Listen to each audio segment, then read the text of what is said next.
आज हम इंजीनियरिंग और साइंस के छात्रों के लिए डिफेंस रिसर्च से जुड़े एक ऐसे मौके की बात कर रहे हैं जो बहुत ही कम देखने को मिलता है। जी हाँ, हम बात कर रहे हैं डीआरडीओ डीबेल की पेड इंटर्नशिप 2026 के बारे में। आज की इस चर्चा को हमने 6 हिस्सों में बांटा है। सबसे पहले डीआरडीओ डीबेल के इस अवसर को समझेंगे, फिर कौन इसके लिए अप्लाई कर सकता है, कितनी वैकेंसी और स्टाइपेंड है, सिलेक्शन कैसे होगा, ऑफलाइन फॉर्म भरने का सही तरीका क्या है, और आखिर में सभी मुख्य बातों का एक क्विक रिकैप करेंगे। तो चलिए सबसे पहले बात करते हैं भाग 1 की, यानी डीआरडीओ डीबेल अवसर की। देखते हैं कि ये मौका असल में इतना खास क्यों है। सबसे दिलचस्प बात तो ये है कि पूरे भारत में 7 अलग-अलग डिसिप्लिन ग्रुप्स को मिलाकर केवल 8 इंटर्नशिप स्लॉट्स ही अवेलेबल हैं। जी हाँ, सिर्फ 8। तो आप अंदाजा लगा सकते हैं कि कंपटीशन कितना जबरदस्त होने वाला है। हालांकि प्रोजेक्ट की जरूरत के हिसाब से ये नंबर थोड़ा बहुत बदल भी सकता है। और ये कोई आम इंटर्नशिप बिल्कुल नहीं है। जो भी कैंडिडेट सिलेक्ट होंगे उन्हें सीधे बेंगलुरु में असली डीआरडीओ साइंटिस्ट के साथ काम करने का मौका मिलेगा। जरा सोचिए, लाइफ सपोर्ट सिस्टम्स और बायोमेडिकल इंजीनियरिंग जैसी real world defence R&D problems पर काम करना। ये एक्सपीरियंस सच में किसी भी करियर को एक अलग ही लेवल पे ले जा सकता है। अब आगे बढ़ते हैं भाग 2 पर। आखिर इन 8 सीट्स के लिए कौन-कौन एलिजिबल है? यहाँ पर इंजीनियरिंग और साइंस के छात्रों के बीच एक बहुत ही क्लियर डिवाइड है। अगर कोई इंजीनियरिंग का छात्र है तो उसका अंडरग्रेजुएट यानी यूजी के फाइनल ईयर में होना जरूरी है, खासकर ECE, mechanical, biomedical, computer science या पॉलीमर्स जैसी फील्ड्स में। वहीं दूसरी तरफ साइंस के छात्रों के लिए उनका पोस्ट ग्रेजुएट यानी पीजी के फाइनल ईयर में होना जरूरी है, और वो भी सिर्फ फिजिक्स या केमिस्ट्री में।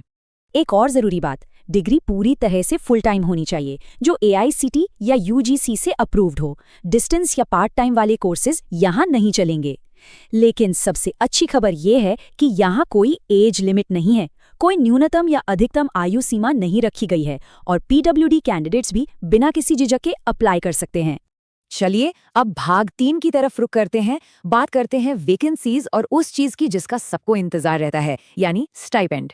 इस पूरे 6 महीने के इंटर्नशिप प्रोग्राम के लिए कुल स्टाइपेंड 30,000 रुपये फिक्स किया गया है।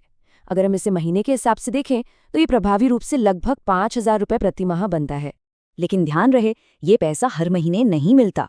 पहले 3 महीने सफलतापूर्वक पूरे करने पर 15,000 रुपये मिलते हैं, और बाकी के 15,000 रुपये पूरे 6 महीने का कार्यकाल खत्म होने पर। यहाँ एक कैच और है, बैंगलोर में रहने और खाने का इंतजाम कैंडिडेट्स को खुद ही करना होगा। इसके लिए कोई एक्स्ट्रा अलाउंस नहीं है। हालांकि सच कहूं तो यहाँ असली जैकपॉट ये स्टाइपेंड नहीं है। असली प्राइज तो वो कंप्लीशन सर्टिफिकेट है जो आखिर में मिलेगा। डीआरडीओ के टॉप साइंटिस्ट्स के साथ काम करने का ये सर्टिफिकेट रिज्यूमे में लग जाए तो आगे चलकर इसरो या किसी भी बड़े डिफेंस सेक्टर में जॉब मिलने के चांसेस कई गुना बढ़ जाते हैं। अब आते हैं भाग 4 पर। चयन प्रक्रिया कैसे काम करती है? चलिए इस मेरिट बेस्ड प्रोसेस को समझते हैं। टाइमलाइन पर नजर डालना बहुत जरूरी है क्योंकि वक्त तेजी से निकल रहा है।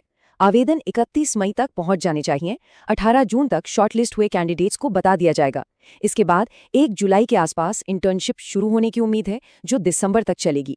सिलेक्शन का तरीका काफी सीधा है। मुख्य रूप से ये 5वें सेमेस्टर तक के CGPA पर डिपेंड करता है। मतलब कोई अलग से भारी भरकम रिटन एग्जाम नहीं है। हाँ, अगर DBL को जरूरत लगी तो वो एक छोटा सा टेलीफोनिक या वीडियो इंटरव्यू ले सकते हैं। और फाइनली ज्वाइनिंग के टाइम पर सभी डॉक्यूमेंट्स और पुलिस वेरिफिकेशन चेक किया जाएगा। तो अब सवाल उठता है कि अप्लाई कैसे करें।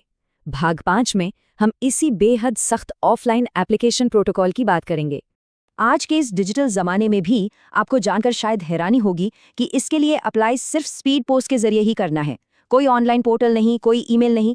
डीआरडीओ की ऑफिशियल वेबसाइट से फॉर्म डाउनलोड करके भरना है, अपनी मार्कशीट्स और फोटोज लगानी है, लिफाफे के ऊपर पद का नाम लिखना है, और 31 मई से पहले इसे बैंगलोर स्पीड पोस्ट से भेजना होगा।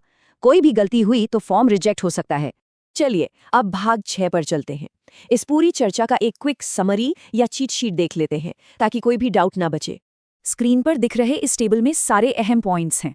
पहला, एलिजिबिलिटी और एज। इंजीनियरिंग के यूजी और साइंस के पीजी फाइनल ईयर के छात्र अप्लाई कर सकते हैं और कोई एज लिमिट नहीं है।